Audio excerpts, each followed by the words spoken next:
Waka waka. Are we live? We should be. I don't know why the music's still going. Do you hear the music? I don't hear the music anymore.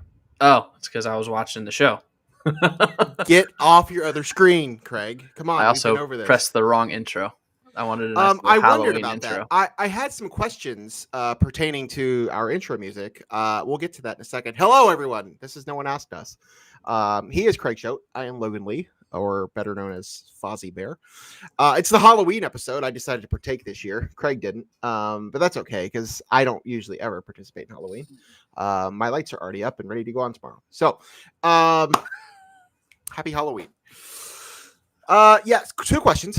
I haven't heard that music bed in a long time. I love the switch to that. Which one? The one that you started with. Yeah.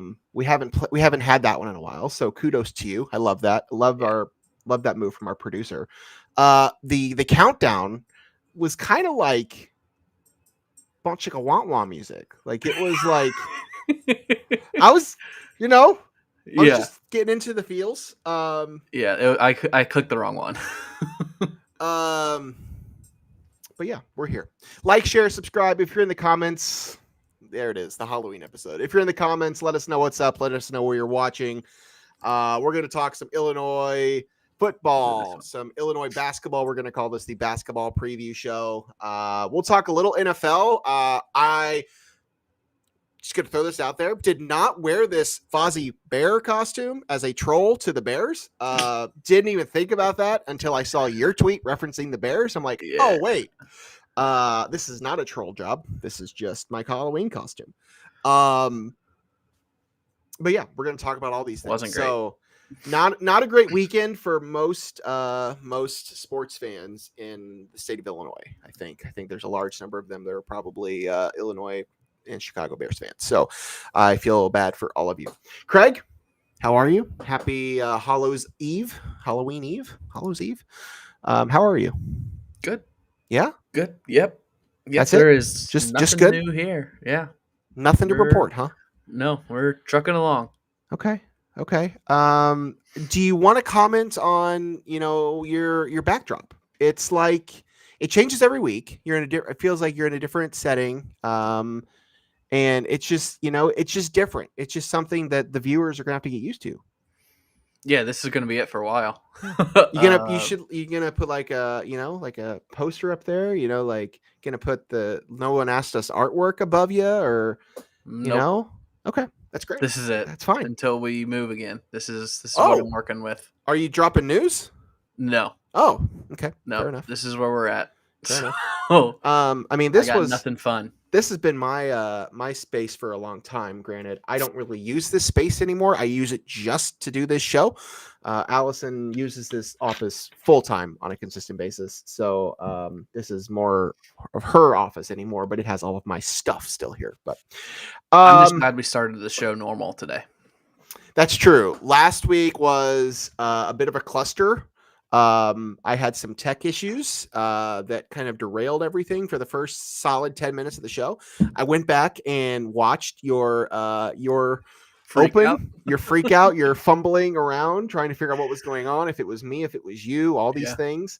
Got a really good screen grab of my face when I was, coming in and out and all these things. But yeah, we're starting a heck of a lot smoother this time around. Let's just get into some things. We're going to talk a little bit of Illinois football at the top. As I said, we will get into basketball. We're going to call this our Illinois basketball preview show, since that season does officially start next week. But let's just kick off. There it is. That's the photo. Yep, that was me waiting, trying to figure out what was going on. Pretty good. Good call by you. Should we start with basketball or should we start with football? I was going to ask you the same thing. I was going to start with football, but honestly, maybe we should just go ahead and start with basketball. Sure. That's what I think a bulk of this conversation is going to be about. There wasn't much to talk about with the football game, but we will get into that. Let's start with basketball. We'll call this our preview show, but obviously we do need to touch on what we witnessed on Sunday. Did you even watch this game on Sunday? I know you were going to be traveling. I was able to. We delayed our departure from Chicago. I'm sorry to hear that. Watch the first half. I'm sorry to hear that. Did not watch a second of the second half. Okay, so let's get into this. I'm afraid to pull up a tab because last time I don't know what happened, so I don't have anything pulled up. Illinois basketball, if you are unaware, had their lone exhibition game on Sunday, a charity exhibition game at Ole Miss down in Mississippi.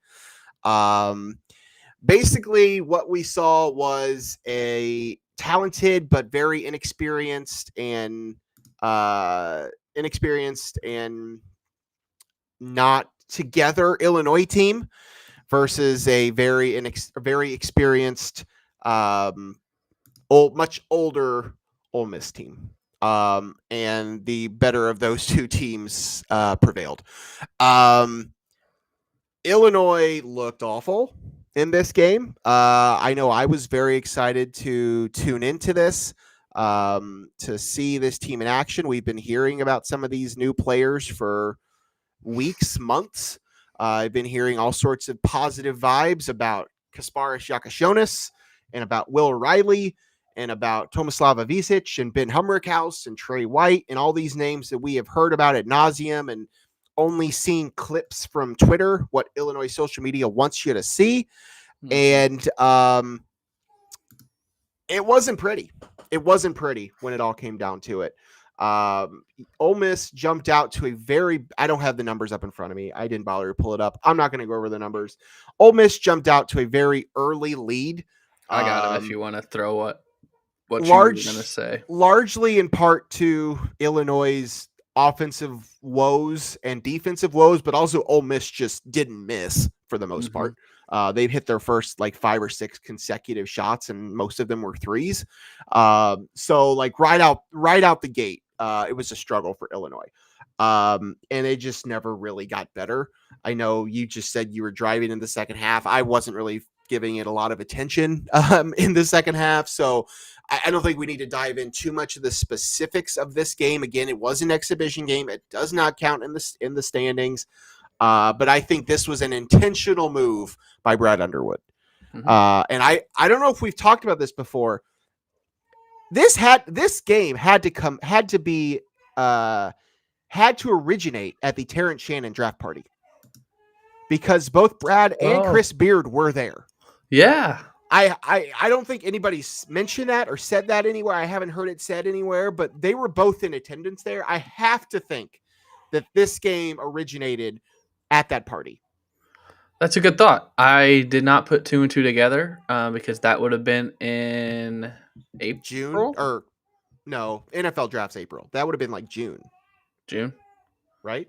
And it probably wasn't announced until like last month. So yeah, that's a very good thought. That makes a lot of sense. And yeah, Brad has said since the game, he was like, we got exactly what I wanted to get out of it. This is exactly why I picked Ole Miss to do this against, is because he said they're like the 3rd oldest team in the country, and Illinois is going to be one of the youngest. So I agree with him. It's exactly what Illinois needed. He said he didn't expect any other result. I was expecting a much more competitive game. I'm not going to lie. It first half did not give me a lot to look forward to, but it's an exhibition game. The first time, well, I guess second time that this team is playing someone with different color uniforms in a official setting. They had the secret in quotes, scrimmage against Butler at the State Farm Center that seemed like I heard Illinois won by double digits in that one. But this was on TV, packed arena, officials and all that jazz. So this was the first real test, and can't particularly say I loved what I saw in any aspect of the first half. I don't know that I came away from the first half with like, oh, maybe this was good. I guess, I guess DGL already got a comment. Didn't realize DGL blocked a 3 attempt until watching the replay. I don't remember that, but I do remember texting one of my buddies, the group chat. It's back. Texting in there because I think he might have hit a 3 and then got a steal and a dunk or something. And I was impressed with that in the first half, but overall just did not tickle my fancy what I saw on Sunday. Yeah, let's not dwell on this too much because No. I do think we want to move forward to the actual season. But what were your like two biggest takeaways from the game, positive or negative? I'm going to guess both of them are negative, but what were they besides DGL? Because I do think individually speaking, for me, the biggest takeaway was DGL was the only one out there that looked like he was trying to earn playing time. But go on.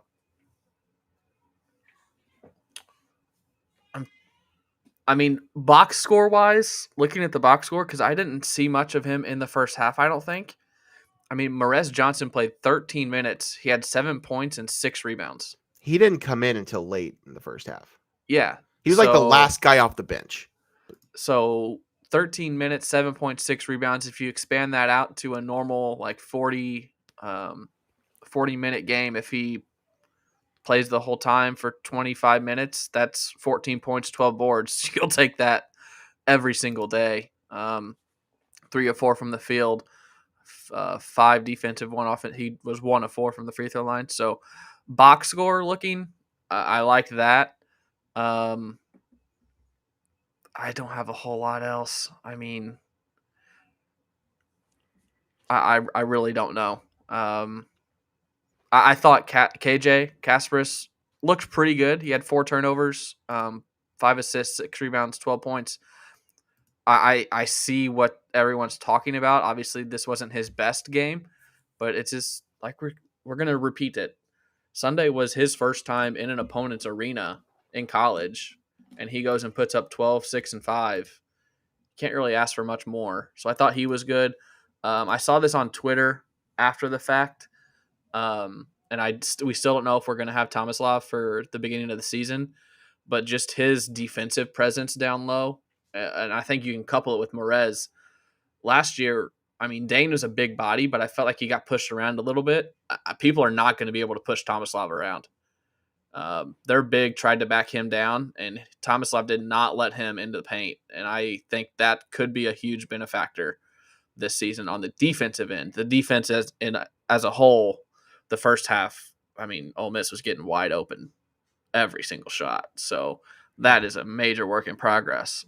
But I saw bits and pieces. The talent, the potential is there. And I don't think we'll see. I mean, the first 3 games are against nobodies. So I think that's going to be very similar. I think it's going to be helter-skelter. Probably won't win these games by 50. They might be like 18 to 24 point wins instead of 30 to 35 point wins like we'd like to see. But that's going to come with this team when you got 11 of 13 contributors brand new to the system.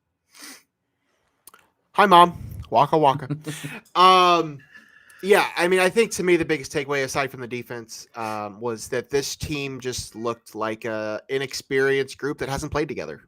Yeah. I mean, just from the beginning, from the get-go, there was a lot of standing around. There was a lot of dribbling. There was a lot of freshmen getting the ball and wanting to just take it to the basket. Like I felt like the passing was a mess. There were just stupid passes, 22 turnovers. It was just awful. Like it was just sloppy, and it just looked to me like a team that is young and hasn't played together. I mean, that's all it was. I mean, the defense was terrible, all around, especially in the first half. But just offensively, we got Illinois fans were pretty fortunate to watch what you watched last year. A old group that was hammered in all season long, how old that team was, that came into the season with an All-American and that walked out of the season with 2 first-team All-Big Ten players plus Coleman Hawkins, who, if he was still in the Big Ten, would be a first-team All-Big Ten candidate this year. So, I mean, that team had a lot going for it. This team, I do think, has, a high ceiling. There's a lot of good basketball players on this team, but yeah, in this exhibition game, first time on the road, playing in front of fans and at an SEC school, a top 25 team, yeah, they look like a bunch of kids that haven't played together, and they looked young, and they even the older players, didn't exactly look like they belong out there. So it's going to take some time, and anybody that expected this to be clicking right away was probably fooling themselves. I will be the first to admit that I think this exhibition game went worse than I anticipated, but I wasn't expecting them to go in there and run Ole Miss out of the gym. That was just unrealistic. So, but yeah, we can move past the lowly exhibition performance. Let's just move ahead to kind of previewing this team a little bit. We've talked about them all off season. We know who the names are. I think for me the biggest question is, for one, the Big Ten is kind of a toss up. There's no clear favorite this year. You can ask all sorts of media members and media outlets, and they have different rankings of the Big Ten schools. There's no clear All-American first team guy like Zach Edey. There's just none of that. So I think this year in general, it's going to be pretty wide open for the Big Ten. And I think Illinois has the talent to be in that conversation.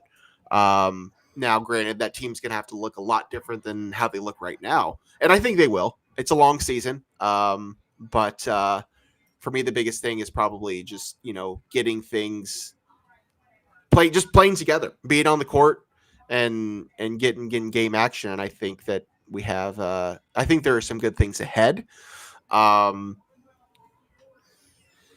Let's talk about the Big Ten real quick. Because as I said, there's not a clear favorite. It's kind of like Purdue. I think most people would probably say Purdue is the front runner. But I don't think that's unanimous. They return the only returning first team All Big Ten player in Braden Smith. So that's worth something. And Matt Painter knows how to win. I mean, are they your clear front runner in the Big Ten? No. Like, are they your front runner, or like they're not like an obvious choice for you? That's not who I would pick. Okay. I hate to say it, and they proved everyone wrong last year, but I think Indiana is going to be really, really good. I think their transfer portal additions. The issue last year was they didn't have any guards. They had a 6'9". I think Renew played guard most of the season. I think their additions are really good additions. The Rice kid, I think from Washington State, is that right? Miles Rice. Yeah, that could be.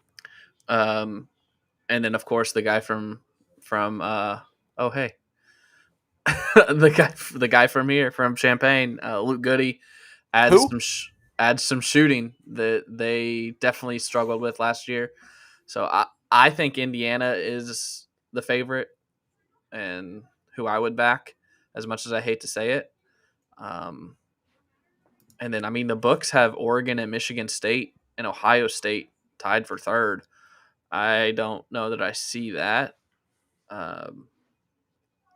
But that's just me. I mean, I get it. I think that on paper, I think talent-wise, yeah, I would agree with that. I just haven't seen Mike Woodson do it yet. And, right. That's the thing. And I think they should. But again, as you alluded to, we've kind of been saying that for a couple years. They did fill the holes they needed. So, yeah, I think that they should be the Big Ten favorite. But I can understand why people are hesitant to put them in that conversation. Where do you kind of see Illinois at in terms of Big Ten hierarchy? I think Illinois will be right on that bubble for the double bye. I think in that 3 to 7 range, 3 to 6, 3 to 7 range. There's just so many question marks, man. Like, I could see him winning the conference. I could see him finishing 1, 2, 3, 4, 5, 6, 7, 8, 9, like 10th in the conference. I don't. Cross my fingers, hope to die that they don't fall any lower than that. But I really can't. I mean, it's this team. The ceiling is so high, but the floor is so low. Yeah, with this team. Yeah, I think that's kind of where I'm at too. You know, I was kind of thinking about it, comparing it to last year's team, and as I mentioned, last year's team, Illinois teams in general, the past few years, aside from like 2 years ago, I think that the floors have been pretty high on these teams in the past. When you come into the season with Terrence Shannon and Coleman Hawkins in their fourth or whatever, fifth year, when you have Io DeSumo, when you have Kofi Coburn, the ceilings are very high for those teams. Now, last year, that team finally got to where they wanted to go. And had they not ran into UConn, I think there's a lot of people that would tell you they were a Final Four team. So they reached that point.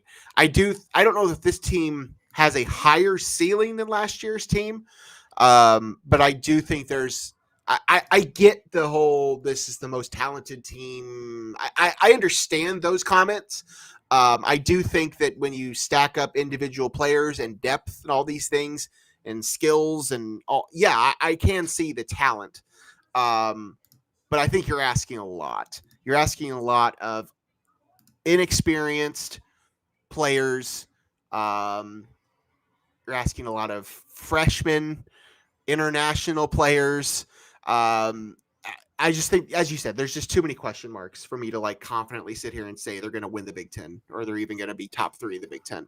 I think that, yes, I do think they are capable of being that good.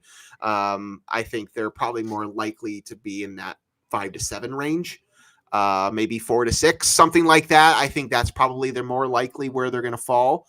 But I would love to be proved wrong there because I do think there is the talent. I don't know, like, do we need to talk about individual players? Like, I think we kind of know what this team is. I mean, I think the big question mark for everybody is the rotation, which, yeah, there's about 10 guys that are on this team that probably think they should be playing starters minutes or at least, 15 minutes per game. But that's not how this is going to work. Eventually it's going to, they'll play that deep for the first few games, and we'll talk about the schedule here in a minute.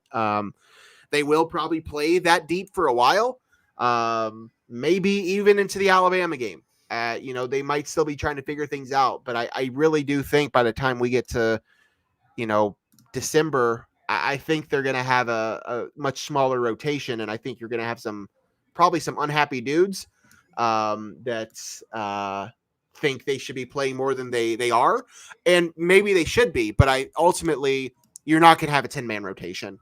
You're just not. You might have a 9, like maybe, but I think you're more than likely looking at like an 8-man rotation with this team.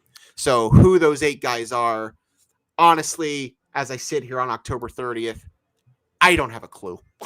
I really don't. The wrinkle in all of this is Ivisic. He's still not cleared to play. That is true. So correct. Until he is, that diminishes your rotation by 1. A big one, too. And then if and when he comes back, say Morez fills the Ivisic role until he's cleared. And that's not until, say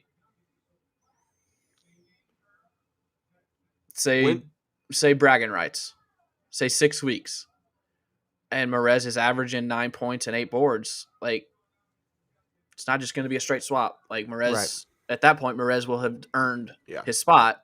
So how do you adjust if and when that happens? So I think the Ivisic situation, until it's cleared, is kind of I don't want to say a dark cloud, but like it's kind of hanging there. It's hovering. Like, we don't really know until we get this figured out. And then we touched on it every time we talk basketball. It's the wing spot. It's like Trey White, Will Riley, Ty Rodgers. I already said Trey White. I wouldn't consider Hummerkaus in that, but maybe. He's probably more of a He's more of a wing. Well, yeah. He's a stretch 4 is what he is. Yeah. So who's also probably going to play the 5, and in some lineups maybe the 3, but I don't think you'll see him as the 3 very It's often. Trey White, Will Riley, and Ty Rodgers. Who's going to be the lead guy go to there? Who's going to have their minutes cut down. I mean, Trey White only played 18. Will Riley played 18. Ty Rodgers 14. That's probably about how it's going to play out. Now that I see that and I'm thinking and looking, Trey White's probably going to get 18 to 22. Will Riley's probably going to get 18 to 22. And Ty Rodgers is probably going to get 14 to 18. Like, that's just what it's going to be. I think Kasparis and Kylan are going to be out there the majority of the time. I think when and if Ivicic is cleared and how good his conditioning is, which seems to be okay. He played 24 minutes. He'll get about 25 to 30 a game. And Hummerkaus, if he didn't shoot the ball well. No. 1 of 5 from the field, 0 of 4 from 3. I think that's the 1, 2, 3, 4, 5, 6, 7, 8.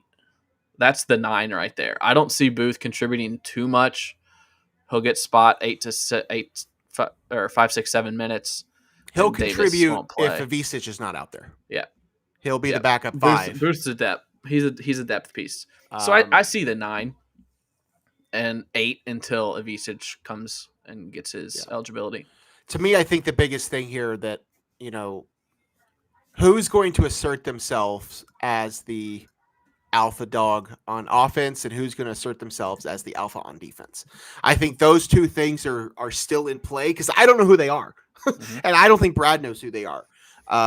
So I think those two things are really could shift some things. And like the person I think about in the situation is Dre, DGL. Yeah. I think he's kind of a wild card here because he is kind of like the backup guard, but like, and I'm not saying that everything this season will be like the exhibition game, but that's the type of player that he is. Like he can get hot, but he's also like probably one of your better defenders, especially at the guard position. So, maybe he does assert himself in that situation and that stirs some things up. So I think if Kylan and Dre can be, I know Brad had talked about kind of replacing Terrence on the defense. Obviously, Terrence offensively, you can't really do much with that. Like he was an All-American for a reason. But I think defensively, if Kylan and Dre can kind of tag team, being the front of the defense, the head of the snake, like I think that will go a long way. If they are able to just kind of, one of them is on the court at all times and is that guy that allows, KJ, who's not going to be as great defensively, at least this first year, to play somewhere else, play off the ball. If you Hummerkaus looked slow on defensive end, and I don't think he's going to bring much for you defensively on the perimeter. He might be able to hold his ground down the post, but if Ivicic is big, and I don't think anybody's going to move him, but I don't know how well he's going to move on defense himself. So I think that's concerning too. But I don't think this team is going to be great defensively. I think I think Brad knows that. It's not something they really cared about last year. Although I think the metrics last year were kind of skewed a little bit just based on the positioning. Illinois didn't have a point guard. They didn't have a center. So like when you look at the defensive metrics, like some things were off for those reasons. This team is just not going to be great defensively. So they're just going to have to hope they can put up 80 to 90 points a game some nights. And we'll see if they can do it. I heard on the broadcast the announcers talking about how good Brad Underwood's defenses have been in the past. And I was like, that's when they didn't do any research. Because Illinois was one of the worst defensive teams in the Big Ten last year. Yeah. And I do think part of that was, again, not having a center and not having a point guard. But what we didn't see, at least in the first half, didn't see much booty ball. No. I don't know. There's no one on this team that can do it. I mean, Ty can, and I think they want Hummerkaus too, but I don't think he's a booty ball guy. Yeah, I don't know if that's going to be as effective this year. I think this is just a very different looking team, which you had the season ago. You actually have a point guard, so you may not need to do as much of that. They went to the booty ball thing because they just didn't have that. They didn't have the true facilitator. And so they have that this year. I do kind of want to talk about Kasparis a little bit. Because, he's a freshman. He's a very talented freshman. He's going to have the ball in his hands a lot. He's going to have a lot of, what do you have? 12, 5, and 6 games. He's also going to turn the ball over a lot. That's what happens with players that have the ball in their hands a lot, especially when they're freshmen. But I really liked what I saw from him for the most part in that exhibition game. I don't think this is like a surprise to anybody that's been following this program, but he's obviously going to be a huge part of what they're doing here. But yeah, I think you're just going to have to accept the fact that he's going to turn the ball over a lot. Yeah. I don't want to like, he's not like the last time Illinois had a true point guard was Andre Curbelo, who I know was polarizing, but like did a lot of good things with the ball in his hand, but he also turned the ball over because he was a freshman, like that's what can happen. Kylan can't have 3 turnovers a game. No, you're going to need more out of him. First had 4. You're just going to need more out of Kylan Boswell, Trey White. I mean, look at the box. I mean, Kylan had 9 points, 4 rebounds, 5 assists. So stat line wise, it ended up looking good. Yeah. But I feel like a lot of this box score is like putting lipstick on a pig. Yeah. The score doesn't indicate the beatdown that it was, and the individual box scores show numbers. But what is it that was it Booger McFarland last week? Did you see this? No. He said on, I think it was Monday Night Countdown, he said box scores are like bikinis. They show you some things, but they don't show you everything. That's case in point with this box score for this Illinois game. I like that. Yeah, that's what this is. What else do we need to talk about? I mean, someone asked where Curbelo was playing. Oh. He's at Southern Miss, I think. No, I don't think he is. I think he's elsewhere. Really? Yeah, I don't think he's in college anymore. I didn't know he left. I didn't know he was done. Think he's I could be wrong. Maybe he is on the roster, but I feel like he's playing like pro ball somewhere. Oh, he is actually on. Okay, I lied. I thought he had one more year. I mean, I knew he wasn't out of eligibility. I just, for some reason, thought that he was done. So I guess he is still at Southern Miss. Good for you. Yeah, the schedule. Let's talk about the schedule. So, yeah, Illinois does start the season on Monday night against Eastern. So they have Eastern Illinois, SIU Edwardsville, and then Oakland, darling of the tournament last year. The first 3 games in the first week and a half of the season. So all 3 at home. Obviously, Volke's not there, is he? No, he's gone. I think. All 3 games that obviously you want to get, and then it gets a little more difficult. This is a schedule that Brad Underwood built intentionally, just like he intentionally played that exhibition game against an experienced Ole Miss team. 4 games into the season, you go to Birmingham, Alabama to play who is currently the number 1 ranked team in the country. They're freaking good, man. Yeah, like Alabama's legit. So they're a basketball school now.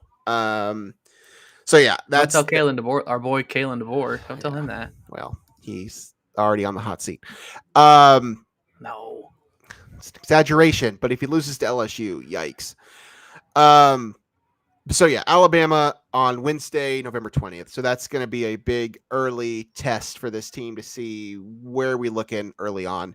After that, you get Maryland, Eastern Shore, and Little Rock before the Thanksgiving Day clash with John Calipari in Arkansas. So that's another big one. And then you start right into Big Ten play with Northwestern and Wisconsin before you get Tennessee at home. That is a stretch, man. That is going to be a tough stretch of basketball. To basically, and then you go do Maryland and Chicago State, then you're full in Big Ten schedule in January. So, I mean, realistically, what do you want to see this record? What should this team's record be at Christmas? Oh, geez. I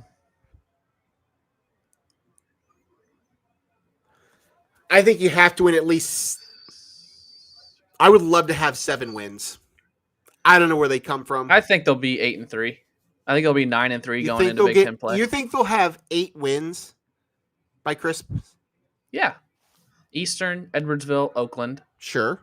Maryland, Eastern Shore, Little Rock. That's 5. Mm-hmm. Northwestern, Wisconsin. They're Wisconsin's definitely down, and it's at home. Northwestern's a toss-up.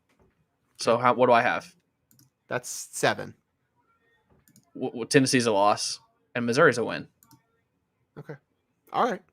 That's fair. I'm just going to take 7. Honestly, you think 7 and 5 going into Big Ten play? Craig, I'm just a little skeptical after what I saw on Sunday. Just a little. Like, obviously, I think they'll win those 5 games against mid-majors. I'm not expecting them to lose those games. It basically the Northwestern and Wisconsin. That's the toss-up to me. I could see them splitting those games, honestly, which would get you to 6. And then you have to figure out, just to get to 7, you'd have to figure out one of Alabama, Arkansas, or Tennessee. So I don't know. I mean, 8 would be great. I would be ecstatic with 8, but honestly, I would be fine with 7, just because I just don't know where they're going to come from. Because I could definitely see this team splitting those 2 Big Ten games. Yeah. On the road at Northwestern, who I could is definitely not see that good. Neither those aren't 2 great Big Ten teams, and I do agree they are both down. But like, I got to see a little bit more than what I saw on Sunday, and I'm not going to get that these first 3 games. I mean, I know Barnheiser's back, but Boo Boo is gone, right? Correct. Yeah. Who else do they have? Did they add anyone in the portal?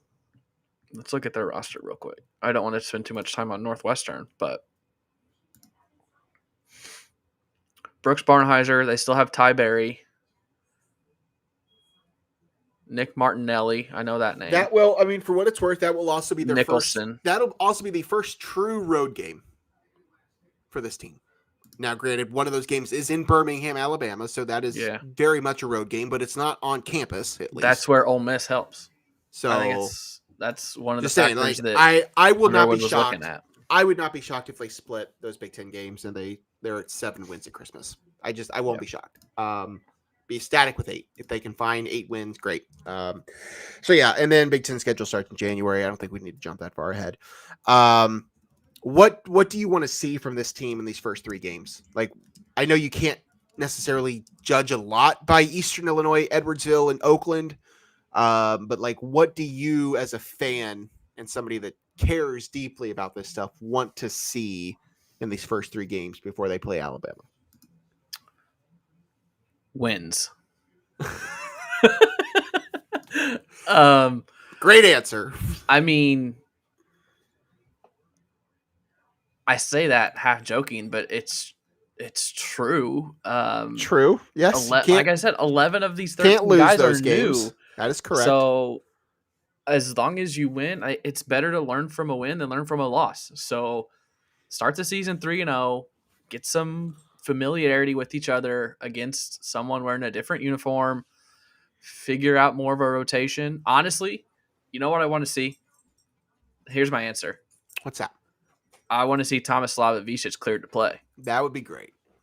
I think that's priority number 1. Well, I agree. 2, because you do need to win all 3.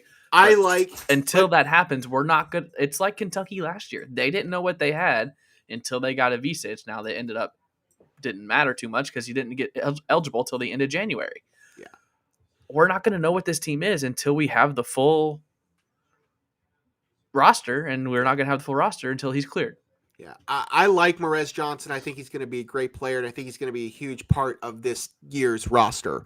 But Illinois needs the size, and let's just face it, Vicic, though he's a freshman, he's 21 years old, and he's played against true professionals. Like he's not a freshman. Like he not only is he a 7-footer with a jump shot, like he can do things that nobody else on this team is going to be able to do. If he's not on the court, Morez Johnson and Kerry Booth are your next tallest players at 6'9", 6'10". And I know that's not like end all be all. Like Illinois' tallest player last year was 6'10", but like, again, they didn't have a center, which was part of the problem half the time. So yes, I very much want to see him on the court. That would go a long way to making things a little smoother. But yeah, any final thoughts basketball wise before we get into Monday? I as trying to the find a game to get to, but I can't seem to find one that works. I haven't even looked at that. I just as the media snob in me, like I hate that the Alabama game is on SEC Network. Yeah, you said the same thing about Ole Miss. Well, that was an exhibition game. I didn't say that about no, I Someone didn't. said the same. I didn't say that. No, That's an no. exhibition game. You were talking about the Alabama game. Yeah, it's the Alabama Ole game. Miss. Yeah, That's the game that shouldn't be on SEC Network. I know ESPN has NBA on that night, but ESPN2, as far as I know, they only have a women's game at 5:00. So I don't know what they're doing on ESPN2 at 9:00, but apparently it's better than Alabama, Illinois. So that's kind of annoying. There? I looked on their new feature where you can see all the. Yeah. That's what I looked on, and there wasn't anything. There's I think South Carolina women's game at South Carolina Clemson. Somebody at like 5:00, but there was nothing that I could see after that on ESPN2. So I don't know. I hate that, but I mean, whatever. it wouldn't. Would it be Max Action? Probably. There's two Well, MAC football games. Could be that night. Could be probably. Whatever. But yeah. Anyway. So yeah, Illinois starts the season Monday night, 7 p.m. Central Time, 8:00 Eastern, against Eastern. We will maybe do recap. We're gonna do recaps post games as often KenPom as we has can. it as a 27-point win. Great. I will take 25. We're gonna try to post games as often as we can. Obviously, one of us is a new dad, and so that stuff's going to play a factor in some of these things. So one of us will at least try to do one as often as we can when our schedule allow them. But yeah, I'm excited. Obviously, I'm a basketball guy. We're basketball guys on this show, so let's just get it going. Okay, let's talk a little bit about football.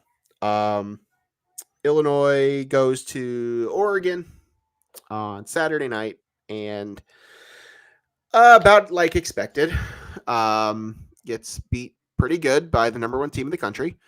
No big shocker there. I watched for a while, then I didn't, so I'm not going to sit here and pretend like I'm going to overanalyze this game because I'm not going to do it. 38-9 was the final. Were you expecting more? Oh, that's 29. I expected I about just 24. I meant, were you expected to see more from Illinois? Not necessarily the score. Yeah, I think I was. The offense looked putrid. I know Oregon's the number one team in the country, but I thought the offense had enough to move the ball, and I feel like they didn't. I know the second half was better. Illinois technically won the second half.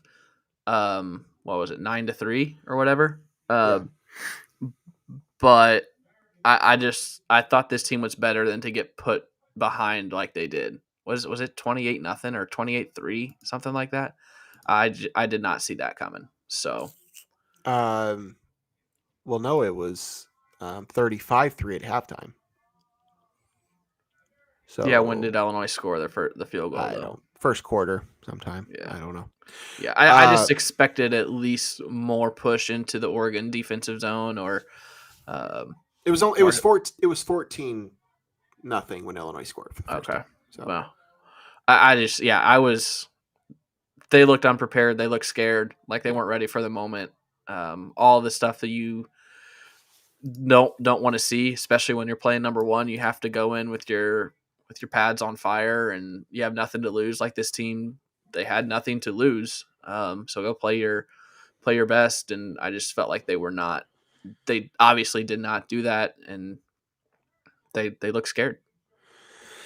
Yeah, not really much to take away from it. It was far and away Luke Altmaier's worst game this season. 17 for 35, pair of interceptions, sacked 4 times, no touchdowns. Illinois did not score a touchdown all game. They had 3 field goals for their only points. They didn't? I thought they scored.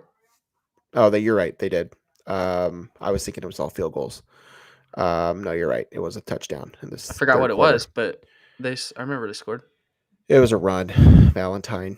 Yeah. I forgot about that. Yeah, I was because thinking it was all field goals. yeah, if they would have scored that, I think it would have been like a 2-possession game or close to a 2-possession game, and I was like, oh, maybe they can cover, and then they didn't. I don't know. Yeah, I'm over it. So that was that. I don't think Illinois was really in serious conversations for the 12 team playoff. And not that they're mathematically eliminated yet. But I don't think they're going to get there. However, If you win out, I think there's a small chance. that's what I'm saying. I didn't say they were mathematically eliminated because the schedule from here on out is not difficult. It's you don't have to see any of the big boys anymore. Not that you're locked to go 4-0, but Minnesota, Michigan State, Rutgers, and Northwestern. It's not exactly Soto, Judge, and Stanton. Well, Like I'll judge to strike that's out. true. So That's a good point. That poor bad joke. It's not Otani, Betts, and Freeman. there you go. But still, like I would love to see Illinois finish 4-0, 3-1. Like that would be incredible. I mean, I think they certainly can. You win out, that's 10 wins. I don't think that's something either of us saw coming. So I don't think either of us really saw 9 wins coming. What'd you say? 8? Was 8 your number? Yeah. So I think 9 wins is very much in play. So to get that would be huge. Just don't lay an egg at this point. And you're going to be playing for at least a good bowl game. If not, maybe finding yourself in the 12 team playoff. But I don't think anybody needs to be counting on that to happen. This week is Minnesota. That is a noon game, 11 Central Time in Champaign. How good's Minnesota, Craig? Better than I thought. Yeah. Yeah. There's they're favored. I mean, Minnesota's favored over Illinois at Illinois. I know they beat. I think they're 5-3. They are 5-3. They're 3-2 in the Big Ten. Yeah. They have wins over Rhode Island, Nevada, USC, UCLA, and Maryland. They won 3 in a row. Yeah. Their losses are to North Carolina, Iowa, and Michigan. Yeah, I mean, I can obviously I can see this one as a game Illinois drops, but I would like to see them win this one, especially being at home. I think on paper Illinois might be the better team, but I can see, I can see this going the other way, especially with Vegas liking Minnesota a little bit more. But yeah, as I said, after this, it's not incredibly difficult. So if you can rattle off 3 or 4 wins here in the next 4 weeks or 4 or 5 weeks, that would be a pretty good place to end this season. Yeah. Anything else Illinois football that you need to say? Any other comments from that game? Philip throwing out stats here saying that Bielema has never lost to Minnesota. I feel like we've had good luck against Minnesota lately. I know last year I think we beat them at their place. Is that correct? Could be. Oh yeah, that was the start of Paddock Magic. Oh yes, it was. That was the first Forgot Paddock about walk that. off. Yeah. And then the next week was Indiana. Correct. So yeah, I just Minnesota is what Minnesota is, and they've been this way since PJ Fleck has taken over. They're pretty much ground and pound. They're kind of like a Bielema type. They're pretty ground and pound. Defense is stout. I don't think there's going to be many shootouts. I could be wrong on that because I haven't paid attention to them this year. But it's going to be a good Big Ten college football game. I don't expect it to be a 3-touchdown game. I expect it to be within 10 probably on either side and probably over under of like 48, like a 24-20 game or something like that. Yeah. Yeah. It's at home, so you just play your game. Don't make mistakes. If Illinois plays like they've played every game up until Oregon, they're probably okay. Yeah. But if the offense comes out that was in Eugene on Saturday, you're probably going to be in trouble. So it comes down to Barry Lunny. I thought the defense stepped up after the first 4 or 5 drives. After Oregon scored 21, 28 points, I thought the defense played decent. Just go back to 2 weeks ago, and we'll be fine. Around the Big Ten. Was it targeting? Um, Did you see the replay? Did you see the play? I did, but I don't know. I'm not sure. Because it was called initially, and they reversed it, right? I think so. I don't know how you can reverse that. Yeah, I don't know. I've questioned some calls that I've seen this year, but I think everybody does. I'm just not as vocal about it as you are. I don't. It did not impact the game at all, but Illinois' first drive, I mean, they were. I forgot. I tweeted it. The second down play of the first drive, Altmaier had his face mask again. Yes, and they called him down. That was confusing. Instead of incomplete pass, so they lost 8 yards there. Should have been a first down. I mean, maybe you get some momentum there. I don't think it mattered in the game whatsoever. No. But it's like that doesn't getting off on that foot. It puts you behind the 8 ball immediately. Yeah. All right. Around the Big Ten, there's a few okay games. The big one, obviously, is Ohio State at Penn State, number 4 against number 3. Winner probably goes to Indianapolis. But we'll have to see. There's still several weeks of this season left. But, of course, that is the Fox game, the noon game. I'm over the noon kicks for these games. I get it. I get it. I understand from a TV standpoint why Fox wants that. Like, that's their big window and like all these things, and that's cool. But like, I don't know. That shouldn't be a noon game. It just shouldn't. Like that. Mm-hmm. That needs to be a primetime game. That's got to be I'm sure that is their actual whiteout. Like that's got to be I don't know. Washington's their whiteout. Ohio State's not their whiteout. Mm-mm. No, you are right. I do remember that, but because I think they knew it was going to be a noon game. So probably, yeah. It's just dumb. But yeah, that's obviously the big one. Northwestern, Purdue, Oregon goes to Michigan. Indiana and their unbeaten record heads to Michigan State. Where are we at on Indiana? Obviously, stock's still up, but I was just listening to the radio here, the sports talk radio on my commute back home, and they were talking about Indiana and Pitt. Have you seen Pitt? Sort of. I mean, yeah. Did you see where they are in the rankings? No. Pitt is undefeated, 7-0, and they're 18 in the rankings. It's the lowest any 7-0 team has ever been in the AP poll. Yeah. Indiana's 13. I think they've benefited from a pretty weak schedule and an offense that it's a new offense that no one could kind of prepare for. I know they've had 7-8 games now to scout them, but Pitt hasn't played anybody. Neither is Indiana. Right. I mean, that's what I'm saying. So I think Indiana's going to make the playoff. I think they'll be 11-1. They'll make the playoff, and they'll get mollywopped in the first round by whatever big time school they go to. You say mollywopped? Mollywopped. I don't know if that's the right word. I like it. I've never heard it, but I like it. Yeah. But yeah. Pitt's going to lose. Pitt will probably lose this weekend to SMU. Louisville might beat Pitt. Like, they'll lose probably multiple games. Indiana might only lose one the rest of the way out. They're probably going to make the playoff. UCLA, Nebraska, Wisconsin, Iowa, and USC, Washington are the other Big Ten games this week. Anything else? College football. We already kind of touched on, Kalen DeBoer not on the hot seat? Question mark. I feel like last week was kind of a bad week overall for college football. I feel like not much happened. Or am I forgetting something? Let's see. Well, it would help if I'm looking at other than the Big Ten. Let's see. Top 25 matchups.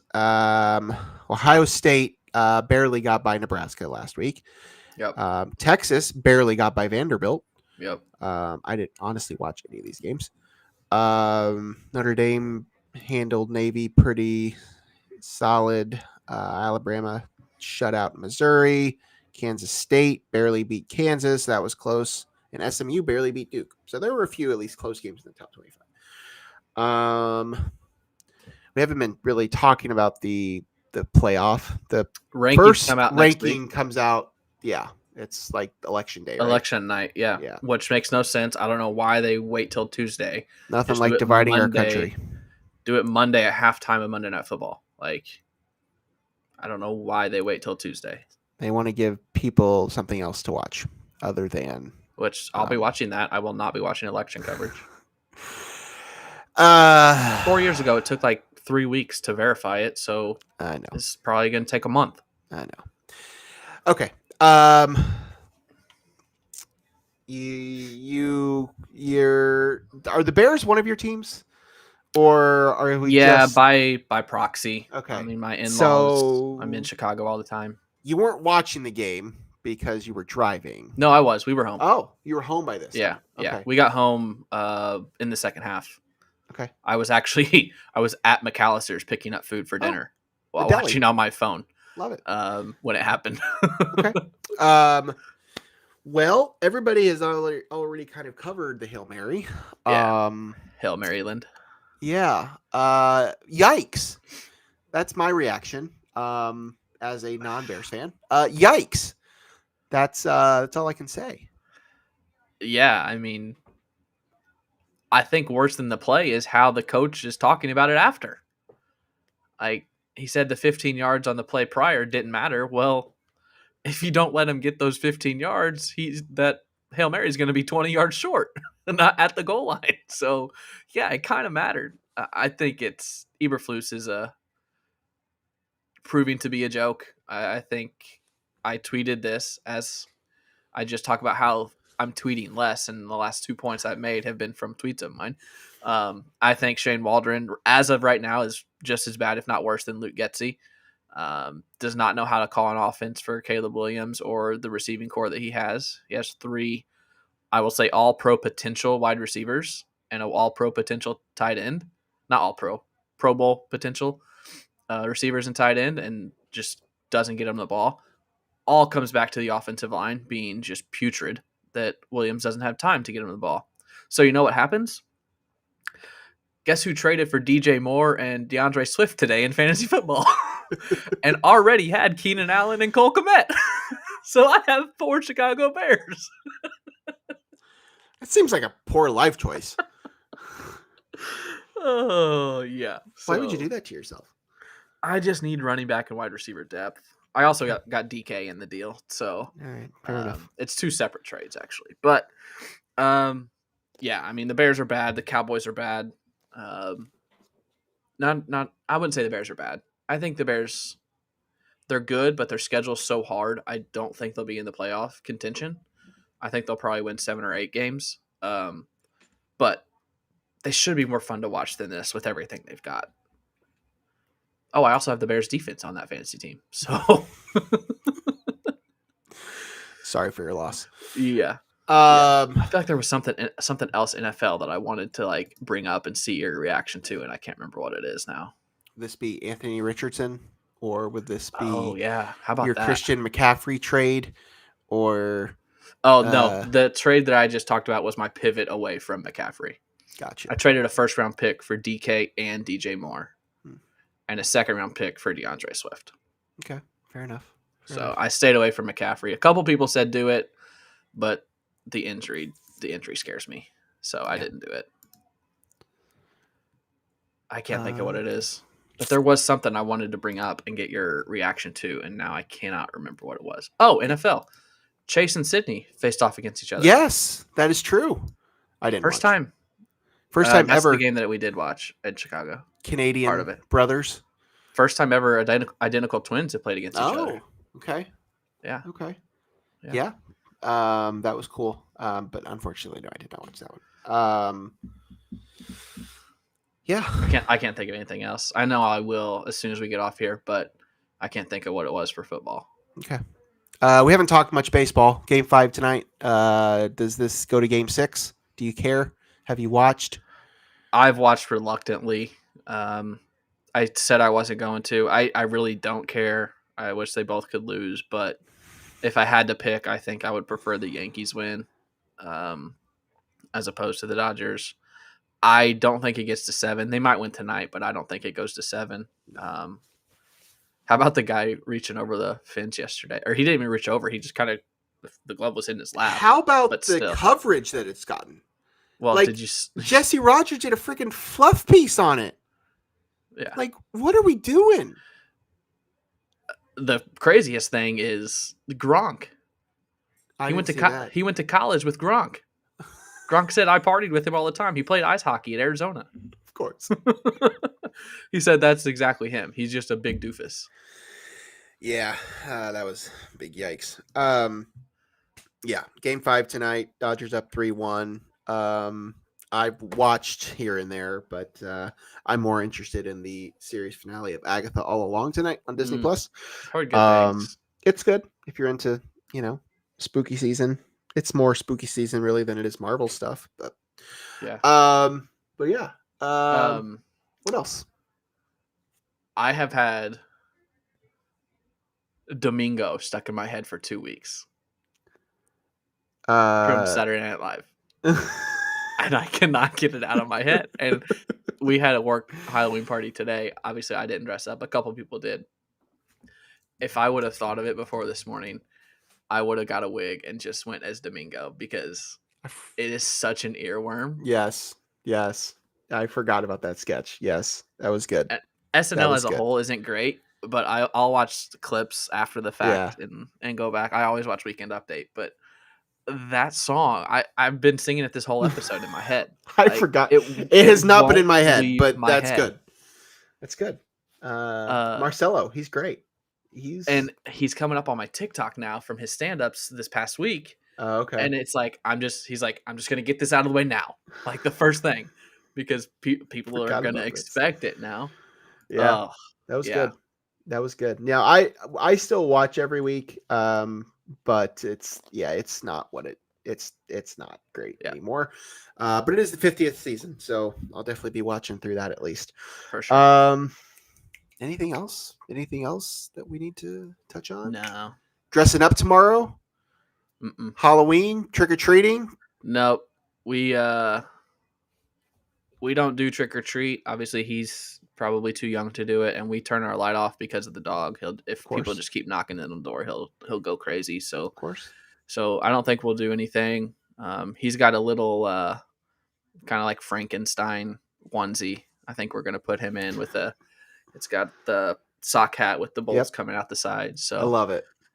So that's probably what we'll do. I don't think. I mean, we're not going to dress up. I'm not a Halloween person. I don't like either. I don't like the vibe. Don't like the decor, and I don't like to spend money for an outfit for social media that'll be posted and worn one day. So unless I have it at the house, amen, brother. This is the first time I've bought a costume in years. My lights, as I said, are already up, so they'll go on at midnight tomorrow. You want to come to our house and hang our Christmas lights? Sure. I got nothing better to do. There are people that do that. They like. Oh, I know. You pay them. Allison wants the issue at the house here is this house has no external outlets. Ooh. There's no house. There's no. Mine doesn't have. Mine doesn't have any either. I have to plug mine into the garage, which it works.